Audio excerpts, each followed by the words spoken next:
विपक्ष के नेता के लायक नहीं है। इस पद पर एक नालायक आदमी बैठ गया है। इस तरह की बदतमीजी कर रहे हैं जो दुर्भाग्यपूर्ण।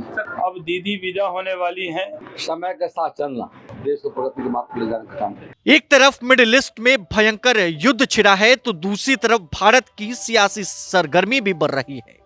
राजनीतिक गलियारों में राहुल गांधी द्वारा दिए गए भाषण को लेकर हो रही है।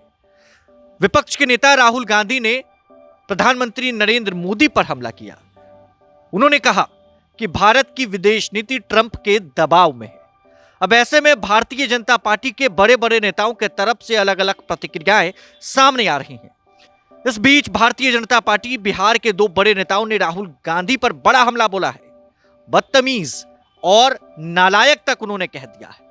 इस वीडियो में देखिए भारतीय जनता पार्टी के राष्ट्रीय प्रवक्ता शाहनवाज हुसैन और बिहार विधानसभा के अध्यक्ष प्रेम कुमार के बयान को। दोनों नेताओं ने पटना एयरपोर्ट पर उतरते ही बड़ा बयान दिया है। इस वीडियो में दोनों नेताओं के बयान के साथ हम छूट जाते हैं।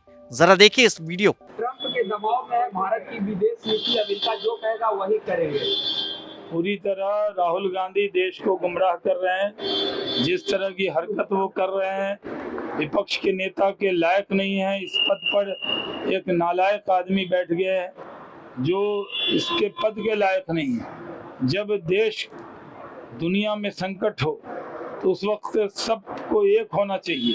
प्रधानमंत्री जी ने बहुत अच्छी बात कही है कि इस संकट में सबको एक स्वर में बोलना चाहिए, लेकिन राहुल गांधी अभी भी इस तरह की बदतमीजी कर रहे हैं जो दुर्भाग्यपूर्ण। सर, प्रधानमंत्री ने कहा है कि कांग्रेस उस समय तेल बॉन्ड हुए थे जो प्रधानमंत्री जी ने कहा है, जो कांग्रेस ने जो तेल बॉन्ड भरा था वो अभी डबल उसका कह दिया कि उसको 11 साल बाद करेंगे। तो अब मोदी जी उसका कांग्रेस का जो पाप था उसको मोदी जी भर रहे हैं। सर, प्रधानमंत्री नरेंद्र मोदी ने इंडियन इंस्टीट्यूट ऑफ पैकेजिंग की सौगात जो है बिहार को दी है।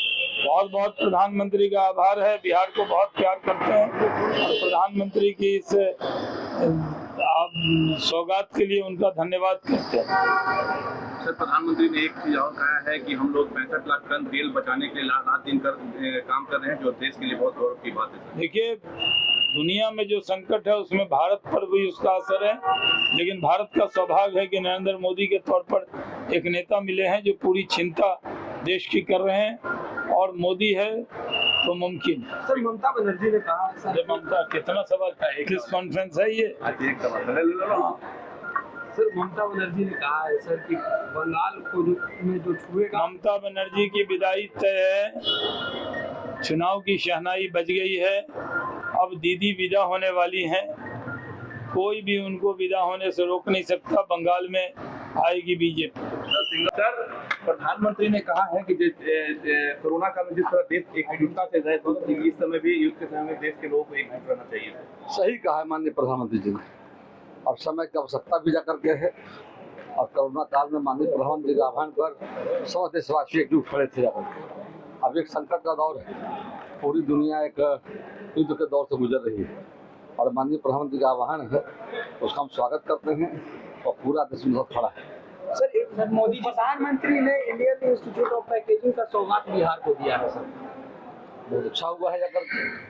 और जब से माननीय मोदी की सरकार केंद्र में आई है, लगातार बिहार को जो पैकेज दिए जा रहे हैं, उससे बिहार विकसित बिहार के जो विजन है हमारे माननीय मुख्यमंत्री जी का जाकर तो साकार हो रहा है।